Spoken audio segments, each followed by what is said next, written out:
So the biggest question when it comes to the footage that I get is if ProRes is worth it. And I'm gonna give you two answers. The first one is going to be no. What you're looking at right now is a $5,000 drone combo. Is it really worth the price though? I've had the Mavic 3 ever since October last year. I was able to get it beforehand from DJI so that I could try it out, make a review video of it, and I actually used the drone for 2 months before it was released as an official product. And it has been such a blast using this. But I remember when I was using the beta software in this thing, there were so many things that made me worried when I was about to fly. There was this one time when I was about to go out and fly and I almost crashed the drone. I think it was like one of the props that got damaged. Easy switch. And ever since the new update, I've never had any bigger issues that has made me doubt the performance of the drone. But there has been a couple of times where the controller has stopped working. It's kind of like disconnected and just reconnected. Good thing though is that it's also tested out the return to home features of the drone, because when the controller disconnected, the drone was landing straight where I took off. So it has happened on occasions, but I think it's like 2 times since the new firmware update, or the official firmware update, was released. And talking about the latest firmware update, there's a bunch of new things that is included into the drone, such as master shots, there's like quick shots, there's follow, there's hyperlapse, all those good things. I'm not a big fan of those though, because I'm more of a manual flyer. I like to get my shots the way that I want to.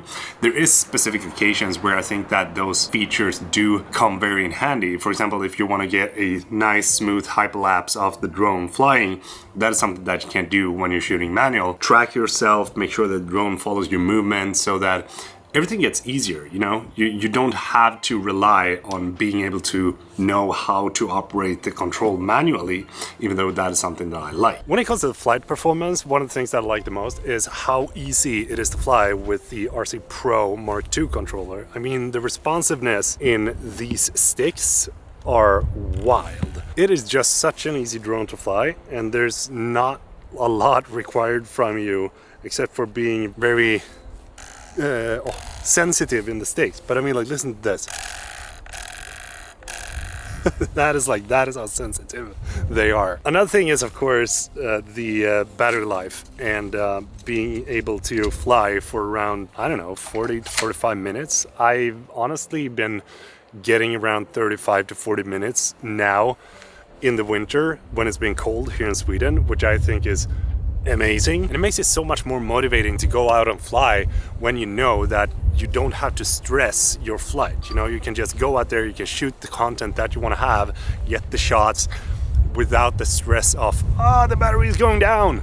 Another thing that makes this drone very, come on, where are you? Get into the frame, damn it! Another thing that makes this drone very fun is how good it is at handling wind. It is super steady, even though it's extremely windy outside today. Let's see if we can. Hey! That's something that you can't say about me. Am I right? I do think that the RC is one of the highlights when it comes to the Cine pack that you're buying into. But being able to have the onboard SSD when you're out flying as well has been such a relief for me when it comes to creating content every day, because the more that I use it, the less I actually want to have an SD card. If you just remember to offload the footage, otherwise you're gonna be having a hard time with the full hard drive. But I think it's so good to be able to have everything in a package like this. And talking about the camera, I have lots of things to say about that. The main camera in this drone is by far one of the best cameras that I've ever used in a drone. It is providing such a good image quality, and I remember the first time that I started and looked at the footage when I was shooting in ProRes, I was blown away of how much light this camera could take in.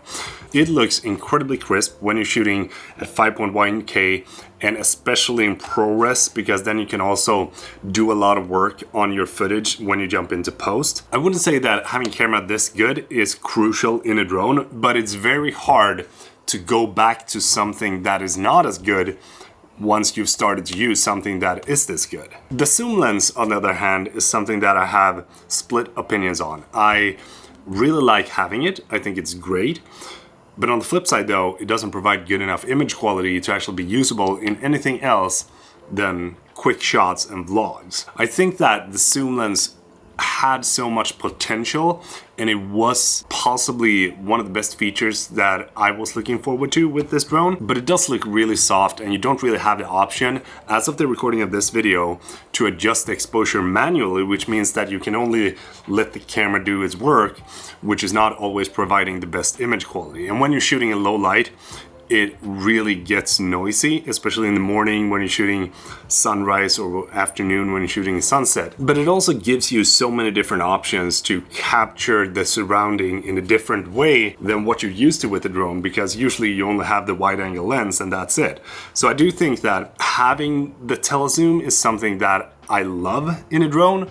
I just wish that it was better than what it is in this drone. But when we're talking about the camera, the image quality of the main camera far exceeds any other drone that I've tried. The files, on the other hand, are huge. When you are shooting in ProRes, I think that around 15 minutes of footage is like 300 or 400 or 500 gigabytes of footage. It is wild how quickly the SSD fills up. It is a little bit of a hassle when you have to plug it into your computer and actually turn the drone on to be able to get the footage over. I would have loved if there was just a simple SSD flick, such as the Ronin 4D, where you just put it in and take it out. So the biggest question when it comes to the footage that I get is if ProRes is worth it. And I'm gonna give you two answers.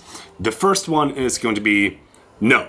It is absolutely not worth paying the extra money for the ProRes if you just want to have a good drone. In that case, I would highly recommend going for the Air 2S or something similar. But if you're working as a filmmaker and you want to be able to capture real cinematic shots that looks like it's captured with a bigger and better camera, and also be able to grade that into the perfection that you want when you jump into post, then yes, I would say that it actually is. But to be able to utilize the ProRes and get that insane image quality, I also think that you have to shoot in D-Log. And I know that a lot of people have a hassle color grading D-Log, and that was something that I had too in the beginning, and that's why I have my LUT that I tested and tried out on multiple different scenarios with this drone, and it works perfectly as like getting all the colors to come back just the way you want it, and then you can just adjust the exposure ever so slightly.